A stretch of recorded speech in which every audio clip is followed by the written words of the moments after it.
행전 4장 23절로 31절 말씀을 통하여서 담대히 하나님의 말씀을 전하니 증인된 삶을 사는 여러분들에게 꼭 필요한 말씀인 줄로 믿습니다. 담대히 하나님의 말씀을 전하는 저와 여러분들이 되셔야 될 줄로 믿습니다. 오늘 배경은 사실은 성전 미문에 앉은 안진뱅이를 고친 일로 인하여서 이제 공회원들과 또 종교 지도자들이 비상이 걸렸어요.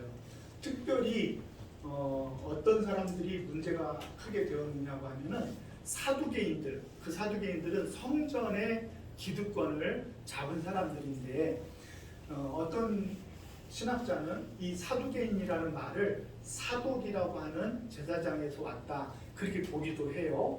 어쨌든 이 사두개인들은 성전 중심인 그런 리더들인데 사두개인들의 특징이 뭐라 그랬죠?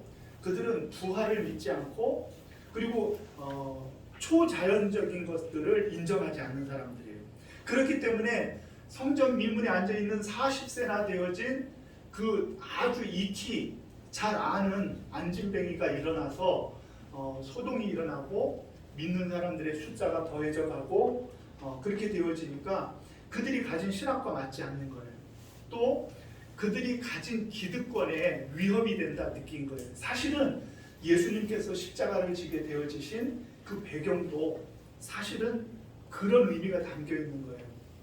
어떤 의미냐고 하면은 나의 기득권을 지키기 위하여서 예수님을 십자가에 못 박게 넘겨준 것이죠. 본디오 빌라도와 같은 사람은 어떻게 했습니까? 그의 부인이 밤에 꿈을 꿔가지고 이 사람은 죄가 없다는 것을 알려줬는데도 본디오 빌라도가 어떻게 합니까? 그는 이 유대 지역의 치안을 담당하는 사람이기 때문에 그거를 그냥 내어버려 둘 수가 없는 거예요. 민중들이 들고 일어나려고 그러는 거예요. 표를 가진 사람들이 들고 일어나려고 그러는 거예요. 그러니까 어떻게 할 수가 없이 예수님을 못 박게 넘겨주면서 대야에다가 손을 어떻게 했어요? 씻었죠. 대야에 손을 씻는다고 그 죄가 씻어집니까? 본디오 빌라도는 좀 억울한 측면이 있지만 우리가 사도신경을 고백할 때마다 뭐라 그래요? 본디오 빌라도에게 고난받았다고 온 세계 교인들이 계속해서 얘기하고 있어요. 그는 자기의 할 일 소임을 했다고 하고 또 정치적인 그런 맥락에서 최선을 다했다고 했지만 그러나 그 최선을 다한 자기의 기득권을 지키려는 그것이 결국은 구주 예수 그리스도를 십자가에 못 박는 데 내어주는 엄청난 죄를 짓게 되어진 것이죠. 요즘 최근 고고학에서 그 빌립보 지역, 가이사랴 지역이죠. 빌립보 가이사랴가 있고 또 가이사랴라는 지역이 따로 있는데 이 가이사랴라는 곳은 요빠 항구에서 가까운 항구 도시예요. 가이사랴. 거기에서 고고학 이제 비문이 발견이 됐는데 거기에서 본디오 빌라도라는 이름이 나온 거예요. 그 비문에 나중에 보여드릴 텐데 그 본디오 빌라도라는 인물이 실존 인물이었고 유대를 다스렸고 가이사랴라고 하는 그 지역을 로마식 그 해안 도시로 휴양 도시로 만들어 가지고 그곳에서 통치를 했다라는 것을 기록으로 알게 되었죠. 어쨌든 자신의 기득권을 위하여 예수 그리스도를 십자가에 못 박는데 넘겨줬던 그들이 오늘 또 베드로와 요한 그리고 예수 믿는 사람들을 탄압하기 시작한 거죠. 그래서 그들이 증거가 있기 때문에 40세나 되어진 증인이 있기 때문에 이들을 어찌하지는 못하고 공갈 협박해서 내어줍니다. 무슨 공갈 협박을 했죠? 18절 말씀 한번 다시 읽어보겠습니다. 4장 18절 말씀 시작. 그들을 불러 경고하여 도무지 예수의 이름으로 말하지도 말고 가르치지도 말라 하니. 아멘. 도무지 절대로 너희들이 얘기하면 안 돼. 예수의 이름으로 말하지 못하게 경고를 했죠. 그때 베드로와 요한은 성령의 충만함을 입어서 뭐라고 대답합니까? 우리들이 하나님의 말씀을 듣는 것이 옳으냐 너희들 말을 듣는 것이 옳으냐? 여러분들 어떻게 생각하세요? 당연히 하나님의 말씀을 듣는 것이 옳죠. 사람들 또 오늘 말씀에도 나와 있지만 사실은 공중 권세 잡은 자들, 세상의 나라들, 관리들, 그런 사람들이 우리를 위협한다 할지라도 우리들이 믿음이 부족하고 연약한 사람들 같으면은 깨갱하고 그렇게 하죠. 뭐 하고 돌아서서는 뭔 말을 하든지 그렇게 할 텐데, 베드로와 요한은 어떤 자세를 보였느냐고 하면은 담대한 거예요. 담대. 그 담대함이 어디에서 나왔어요? 원래 베드로와 요한이 담대한 사람들이었어요? 아니에요. 베드로와 요한은 담대한 사람들이 아니었어요. 예수님의 제자들은 담대한 사람들이 아니었어요. 3년 반이나 예수님을 쫓아다니고 스승으로 모셨던 그분이 십자가를 지는 장소에 다 뿔뿔이 흩어져 도망간 사람들이요, 가까이 있어도 자기의 신분도 내놓지 못하고 부인하고 저주하고 맹세하면서 저주하며 도망하고 피하였던 사람들이 누구냐고 하면은 예수님의 제자들인 거예요. 그런 그들이 어떻게 이렇게 변하였느냐, 우리들이 알 수 있는 근거는 바로 오순절 성령의 임함에 있다는 거예요. 그들이 성령의 충만함을 입으니까, 성령의 충만함이라는 것은 성령의 사로잡힘을 받았다 이런 말이에요. 성령의 사로잡힘을 받았다라는 말은 뭐냐고 하면은, 내가 내 일신상의 안일보다도 하나님의 영광을 더 앞서게 되었다는 거예요. 그것을 구약적인 표현으로는 뭐라고 표현하냐고 하면은 호람데오라고 표현해요. 호람데오. 그게 뭐냐고 하면 하나님 면전에서 그들이 성령의 충만함을 입으니까 그들이 어떤 사람이 되었느냐고 하면은 하나님 면전에 선 사람들이 된 거예요. 우리들에게 능력이 없고 우리들에게 이적과 표적과 기사들이 나타나지 않는 이유는 뭐냐고 하면은 우리들이 하나님 앞에 살지 아니하고 세상 가운데 살기 때문에 그런 거예요. 우리들이 하나님 앞에 살면은 이적과 기사와 표적이 나타나며 하나님의 말씀을 담대히 전하게 되어지는 것이죠. 하나님 면전에서라는 말이 구약의 표현인데, 그 하나님 면전에서라는 말이 왜 그렇게 중요합니까? 하나님 면전에서 우리들이 삶을 사는데 하나님이 늘 나를 지켜보시고 있다고 생각을 해보세요. 우리들의 입술이 우리들의 입술을 그렇게 쓸 수 있겠어요? 찬송했다가 저주도 하고 이런 입술로 쓸 수가 있겠어요? 우리들의 삶이 덕이 되고 행복을 주고 다른 사람을 섬기고 그리고 다른 사람들을 높이는 일에 열심히 해야지, 어떻게 나만을 생각하며 나의 이익을 위하여 따로 남기는 사람들이 되겠느냐는 거죠. 문제는 우리가 하나님 면전에서 있지 못하였기 때문에 그래요. 그것을 성령의 충만함이라 그래요. 성령님이 우리를 사로잡으면은 우리는 성령의 사람이 되어지고 성령님이 기뻐하는 사람들이 되어지는 거예요. 그렇게 되어지면은 그들은 담대함을 얻을 수 있죠. 베드로와 요한 앞에는 공회원들과 사두개인들만 있는 것이 아니라 그들의 앞에는 바로 하나님이 계셨기 때문에 그들은 하나님의 말씀 듣는 것과 너희들 말을 듣는 것 중에 어떤 것이 옳겠느냐, 이렇게 말할 수 있었던 거예요. 저와 여러분들은 하나님 면전에서 살아가는 저와 여러분들이 되시기를 주의 이름으로 축원합니다. 하나님이 우리를 지켜보시고 계셔요. 그러면 하나님이 우리를 지켜보시면은 그 하나님의 기대, 하나님의 소원, 하나님의 마음을 우리들이 좇아서 살게 되어지는 거죠. 그때 표적과 기사와 이적이 나타나는 거예요. 그때 놀라운 역사가 일어나는 거죠. 그래서 하나님 면전에서 그들이 서 있기 때문에 그들이 그 공회원들의 말을 다른 제자들과 그리고 다른 사람들에게, 다 믿는 사람들에게 알려준 다음에 그들이 무엇을 하느냐, 그 반응을 봐야 됩니다. 그들이 장로들의 이야기를 다 전하니까 어떻게 했습니까? 24절 말씀을 다시 읽습니다. 시작. 그들이 듣고 한 마음으로 하나님께 소리를 높여 이르되, 대주제여 천지와 바다와 그 가운데 만물을 지으신 이시오. 아멘. 그들이 무엇을 하기 시작하냐 그러면은 그 장로들과 공회원들, 사두개인들의 위협 가운데 그들이 가장 먼저 보인 반응은 뭐냐고 하면 기도하는 거예요. 기도하는 거. 기도는 하나님의 능력을 힘입기 위하여 하는 거예요. 힘있게 하나님을 붙들고 하나님이 우리를 통하여 일하실 수 있도록 나를 비우는 것이 기도라고 했잖아요. 그래서 그들은 기도하면서 나의 소원, 나의 안일, 나의 평안, 나의 무사함을 구하지 아니하고 무엇을 구하느냐 하면 두 가지를 구해요. 크게 두 가지를. 첫째는 하나님의 말씀을 담대히 말할 수 있게 해달라, 그렇게 얘기를 해요. 그리고 또 한 가지는 주님의 이름으로, 예수님의 이름으로 병이 나아지고 표적과 기사가 나타나기를 간절히 기도하는 거예요. 이 두 가지를 구하는 거죠. 첫째는 하나님의 말씀을 담대히 말할 수 있는 사람이 되게 해달라는 거예요. 그 말은 뭐냐고 하면은 어떠한 위협과 어떠한 위험이 감수되어진다 할지라도 그것을 절대 포기하지 아니하고 우리의 입에서 예수 그리스도께서 부활하신 그 부활의 능력 증인되어진 삶을 결코 포기하지 않겠다는 다짐인 거예요. 하나님의 말씀을 담대히 말하게 해달라고. 담대히.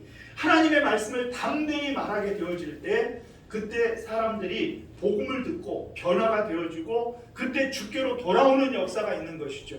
그러므로 우리는 하나님의 말씀을 담대히 말하게 해달라는 그 사도들의 기도처럼 우리들도 하나님의 말씀을 담대히 전하게 해달라고 해요.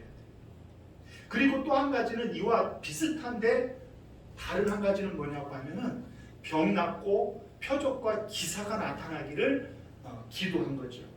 우리 29절과 30절 말씀 같이 한번 읽겠습니다. 시작. 주여 이제도 그들의 위협함을 두고 보시옵고 또 종들로 하여금 담대히 하나님의 말씀을 전하게 하여 주시오며 손을 내밀어 병을 낫게 하옵시고 표적과 기사가 거룩한 종 예수의 이름으로 이루어지게 하옵소서 하더라. 아멘. 예, 두 가지죠. 하나는 하나님의 말씀을 담대히 얘기해달라, 말할 수 있게 해달라는 거고 또 하나는 병 낫고 표적과 기사가 나타나게 해달라. 그리고 그들이 빌기를 다할 때 어떤 역사가 일어나냐고 하면은 진동하고 또 성령이 충만하고 그들이 담대히 하나님의 말씀을 전하게 되어진 거예요. 아멘. 그리고 나서 나오는 말씀은 뭐겠어요? 두 가지를 기도했다 그랬죠. 하나는 하나님의 말씀을 담대히 말하게 해달라고 했죠. 또 한 가지는 뭐죠? 병이 낫고 예수의 이름으로 표적과 기사가 나타나게 해달라고 했죠. 그럼 그 다음에 나오는 말씀은 그것이 일어난 거예요. 표적과 기적, 기사, 이적이 나타나게 되어진 이야기가 그 다음 말씀이에요. 그거는 다음 주에 말씀드리겠습니다. 연속극도 이렇게 그냥 뒤가 궁금해야지 이제. 그런데 연속극도 저기가 있잖아요. 예고편. 그게 뭐냐고 하면은 표적과 기사가 뭐냐고 하면은 결국은 그 표적과 기사가 우리들의 삶의 변화가 나타나는 거예요. 삶의 변화.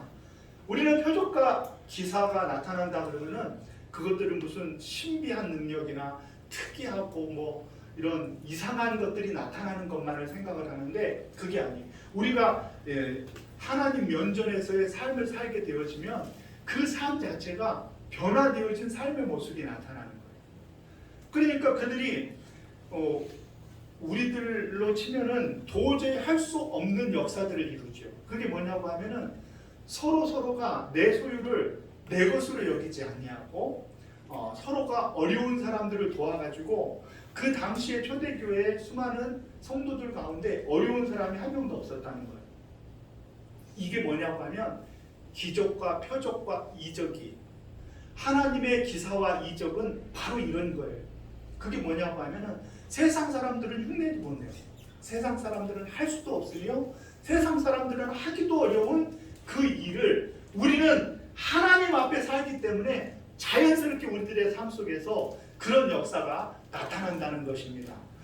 이런 역사가 일어나고 이런 기도를 드리고 이런 역사가 일어난 데에는 그들이 한 마음으로 하나님 앞에 기도하면서 떠오른 말씀이 있어요. 그 말씀이 뭐냐고 하면은 다윗의 입을 통하여 성령님께서 말씀하신 구약의 말씀인데 우리 25절 26절 같이 한번 읽습니다. 시작. 또 주의 종 우리 조상 다윗의 입을 통하여 성령으로 말씀하시기를 어찌하여 열방이 분노하며 족속들이 허사를 경영하였는고 세상의 군왕들이 나서며 관리들이 함께 모여 주와 그의 그리스도를 대적하도다 하신 이로소이다. 아멘. 그들이 받은 핍박과 고난이 뭐냐고 하면은 이 다윗이 예언하였던 이 말씀이 응했다라는 거예요. 그러므로 그들이 힘 있는 사람들이 우리를 핍박하는 것은 결국은 열방이 분노하고 족속들이 허사를 경영하는 것과 같고 군왕들이 세상의 군왕들이 나서가지고 관리들이 다 나서가지고 어떻게 했냐 그러면 그리스도를 대항하는 것 같다. 그렇게 말씀을 적용을 했다는 것이죠. 우리들이 주목해야 되는 것은 사실은 그 공회원들이 핍박하고 괴롭히고 그리고 경고한 사람들은 누구예요? 베드로와 요한이고 예수 믿는 사람들을 가리키는 것이잖아요. 그런데 오늘 다윗이 이야기할 때 그 성도들이 당하는 고난을 누구의 고난으로 해석하고 있느냐고 하면은 그리스도를 대적한다고 했다는 거예요. 거기에 우리의 중요성이 있어요. 우리들이 주의 이름으로 살고 하나님 면전에서의 삶을 살며 하나님이 기뻐하시는 삶을 살려고 할 때 더 이상 우리는 내가 아니라 나를 통하여 누가 사시는 거라는 거예요? 그리스도께서 사신다는 거예요. 그러므로 내가 고난받으면 누가 고난을 받는 거면 그리스도께서 고난을 받는 거예요. 내가 힘들고 내가 외롭고 내가 주의 복음을 위하여 많은 것들을 포기해야 된다고 하면은 그것은 주님이 어려움을 당하시고 고난을 당하시는 것이기 때문에 우리들은 주님으로 인하여 기뻐해야 될 일이지 그것이 우리들이 위협이 되어지고 그것이 우리들이 하고자 하는 것들을 포기하게 하는 것들이 되어져서는 안 된다는 것입니다. 그래서 사도 바울이 다메섹 도상으로 예수 믿는 사람들을 향하여 체포하기 위하여 달려갈 때 주님이 부활하신 주님이 나타나셨죠. 예, 미리 사도행전에 있는 이야기지만 미리 얘기하자면 그때 이 바울이 예수님께 왜 나를 그렇게 하느냐 그랬더니 누구시냐 그랬더니 예수님 그 부활하신 주님을 향해서 누구시냐고 물었더니 예수님께서 뭐라 그랬어요? 나는 내가 핍박하는 예수라 그렇게 얘기를 하고 있어요. 지금 이 사울이 누구를 향해서 가고 있다고요? 예수 믿는 사람들을 잡아 가들고 그 사람들을 체포해가지고 넘겨주려고 하고 있는데 그러면은 이 사울이 누구를 지금 핍박하는 거예요? 사실은 교회를 핍박하는 거예요. 교회, 예수 믿는 사람들을 핍박하는 거잖아요. 그런데 우리 주님이 뭐라 그러셔요? 내가 핍박하는 사람이 교회가 아니라 나라는 거예요. 나. 너가 핍박하는 내가 바로 너가 나를 핍박했기 때문에 주님께서 나타나셔서 사도 사울을 거꾸로 들여서 주님이 기뻐하는 사람으로 바꿔버렸잖아요. 그때 했던 이야기가 똑같은 이야기죠. 이 다윗의 이야기의 적용이 그 말씀에 그대로 적용되어져 있는 거예요. 그러므로 우리는 우리의 삶이 결코 외롭지 않고 우리가 주님을 위하여 달려가는 길이 결코 힘없이 아주 마지못해 가는 그런 길이 돼서는 곤란해요. 왜냐하면은 우리들이 주님을 위하여 일하고 주님을 위하여 헌신하며 주님을 위하여 살아가게 되어지면은 우리 주님이 우리와 함께 하시어서 우리를 붙드시고 우리를 인도해 주실 것이기 때문입니다. 그래서 모래 위의 발자국이라는 시를 잘 아시잖아요.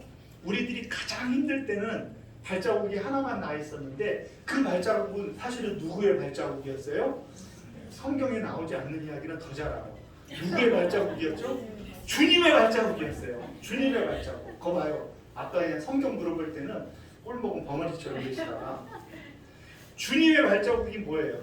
우리들이 힘들고 어렵고 우리들이 너무 지치고 다 놓아버리고 싶을 때 그때는 누구를 생각을 해야 돼요? 우리 주님을 생각을 해야 돼요. 주님이 나를 업고 걸으시는 그런 때라고 생각을 해야 돼요. 왜냐하면 우리는 하나님 면전에 사는 사람이기 때문에 그렇습니다. 우리는 우리를 위하여 살지 않아요.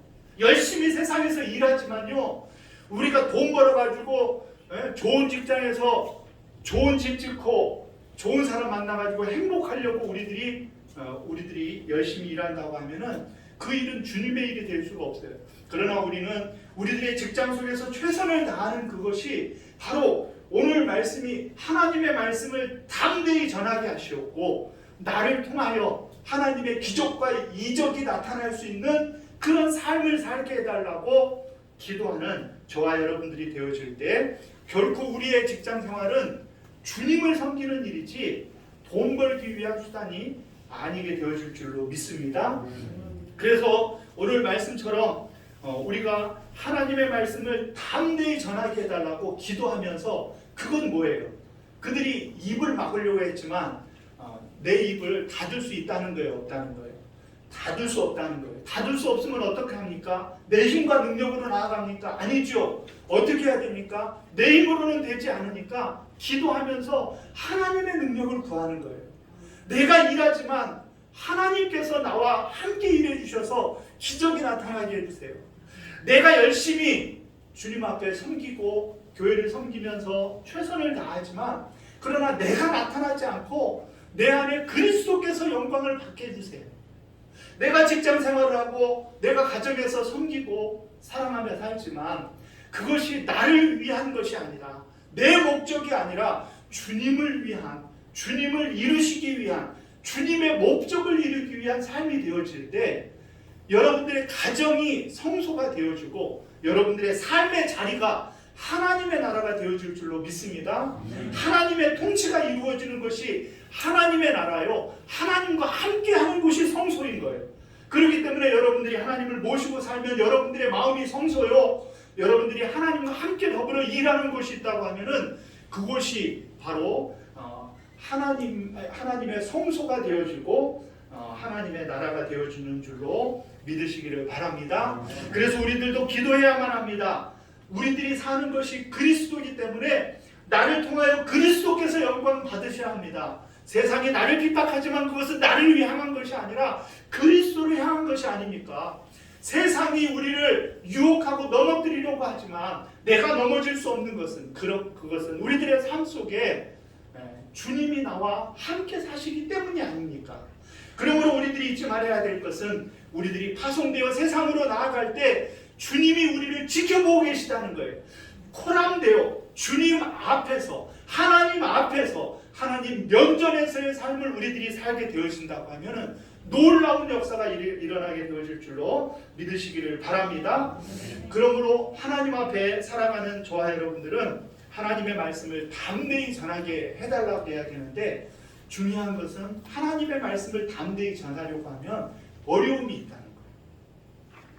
하나님의 말씀을 전하려고 하면 오늘 이 예수님의 제자들이요, 각오하는 것이 있어요. 오늘 이 대적한 사람들 있잖아요. 세상의 군왕들, 관리들, 그리고 열방이 막 일어나서 우리들을 어떻게 할 거예요? 우리들을 핍박하고 어렵게 만들 거라는 거예요. 그런데 그것이 우리의 신앙을 진짜 신앙이라고 인정해 주는 것이 되어지는 거예요. 왜냐하면 우리들이 세상을 거스르면은, 그때 세상을 거스를 때 무엇이 일어나야지 정상이에요? 물고기가 물을 막 거스르면 어떻게 돼야 돼요? 네? 그냥 상식이에요. 성경이에요. 물을 거스르면 어떻게, 뭐가 일어나요? 물보라가 일어나고 막 거기에 막 뭐가 일어나잖아요. 근데 물고기가 죽었어. 그러면 저항이 없어. 지난주 말씀처럼. 그리고 물보라가 일어나질 않아. 그래서 우리 주님이 제자들에게 그 얘기를 하셨죠. 내가 너희에게 평안을 주노라. 내가 너희에게 평안을 주노라. 언제 하셨냐고 하면 예수님께서 부활하시고 또 예수님이 십자가 달리시기 바로 전에 그 말을 계속 하셨어요. 너희들에게 평강이 있을지어다. 그게 예수님이 돌아가시기 전에도 했고, 예수님이 돌아가신 다음에, 부활하신 다음에 오셔서도 제일 먼저 오셔가지고 하는 말이 샬롬이라는 말을 계속하고 있어요. 샬롬. 그러나 그 샬롬이 어떤 샬롬이냐는 우리들의 생각과 달라요. 그때 주님이 우리들에게 요구하는 샬롬은요, 그냥 모든 게 다 평안이에요. 부족함이 없어. 다 가졌어. 그냥 먹을 만큼 다 돈 많이 가졌어. 좋은 집도 갖고 다 그냥 우리들이 생각하는 평안해. 그런 샬롬이 아니라는 거예요. 그런 샬롬이 아니에요. 그럼 어떤 샬롬을 얘기하는 거예요? 요한복음 16장 33절을 마지막으로 읽겠습니다. 요한복음 16장 33절. 우리에게 요구하시는 평안이 무엇입니까? 16장 33절 같이 한번 읽습니다. 시작. 이것을 너희에게 이르는 것은 너희로 내 안에서 평안을 누리게 하려 함이라. 세상에서는 너희가 환난을 당하나 담대하라. 내가 세상을 이기었노라. 아멘. 그러니까 이 평안, 주님이 우리에게 주시는 평안은 물보라가 일어나는 평안이에요. 물보라가 일어나는 평안. 예수, 이 성경에요, 우리들에게 은혜스러운 말씀이 있으면 그 다음에 뭐가 있냐고 하면은 고난과 핍박과 어려움이 있다는 말이 따라와요. 이사야서 43장 1절 말씀에도 내가 너를 진욕하여 불렀나니 너는 내 것이라 그랬죠. 거기까지만 하고 아멘 하고 끝냈으면 좋겠는데, 너가 물 가운데로 갈지라도 너가 물이 엄물지 못하고 불 가운데로, 불로 가기 싫다니까요. 그런데도 불 가운데로 갈 때 너희를 사르지 못하리라 이렇게 얘기하잖아요. 그럼 뭐냐고 하면 우리들이 정말 하나님 면전에서의 삶을 살면 물보라가 일어나는 거예요. 그것을 기적과 이적이라고 하는 거예요. 그것이 표적이에요. 여러분들이 하나님 앞에 서 있다는 표적을 우리들이 보여야 돼요. 표적. 그것이 우리들에게 삶에 필요한 것이죠. 혹여 우리들의 삶에 물보라가 없고 저항이 없고 우리들의 삶이 모든 게 다 평안하기만 하고 도전이 없으면은 우리의 영혼이 정말 하나님 앞에 세워져 있는가를 다시 한번 점검해 봐요. 우리 복음 찬송 277번 찬양 드리면서 주님 앞에 들었던 그 고백을 우리도 하길 원합니다. 세상에서는 너희가 환난을 당하나 그러나 담대하라. 내가 세상을 이기었다. 너희들이 이길 것이 아니라 내가 세상을 이기었기 때문에 너희들은 담대하라 말씀하시는 주님의 말씀을 믿고 나아가는 저와 여러분들 되시기 바랍니다.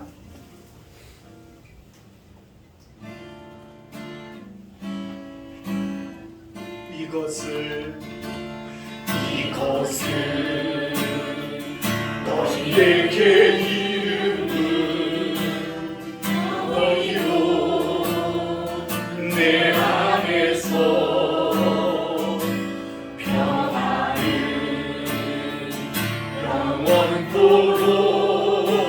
영원토록 누리게 하려 함이라. 이것을 너희에게 이름은 너희로 내 안에서 사랑을 영원토록 누리게 하려 함이라. 세상에서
누리게 하려 함이라.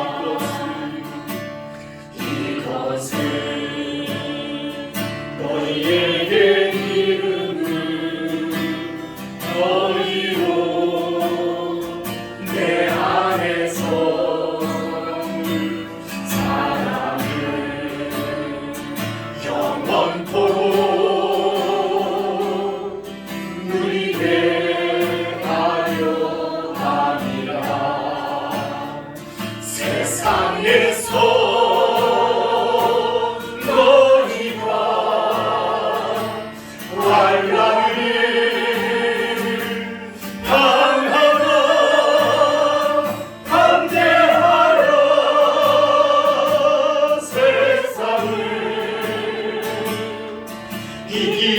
이기려노라 하시니라.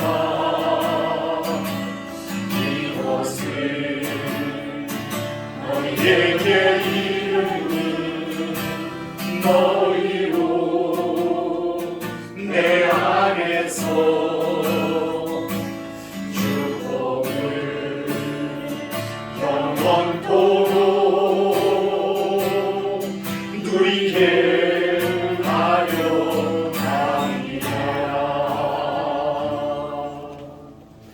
사랑하시는 주님, 우리가 주님 면전에서 살다 보면 세상이 우리를 핍박하고 고난을 주며 어려움에 처할 때가 많이 있습니다.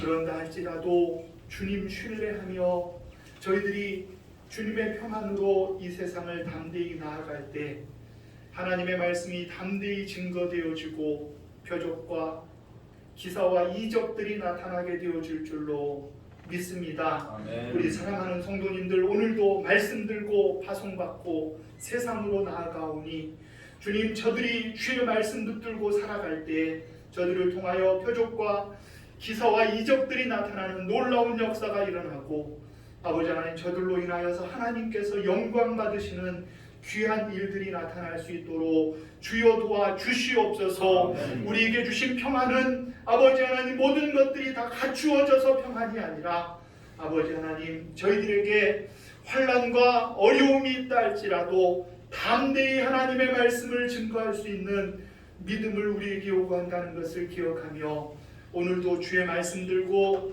세상으로 파송받는 사랑하는 성도님들을 주님 축복하시고 인도하여 주시옵소서. 주님의 능력이 나타날 수 있도록 저들을 역사하여 주시옵소서.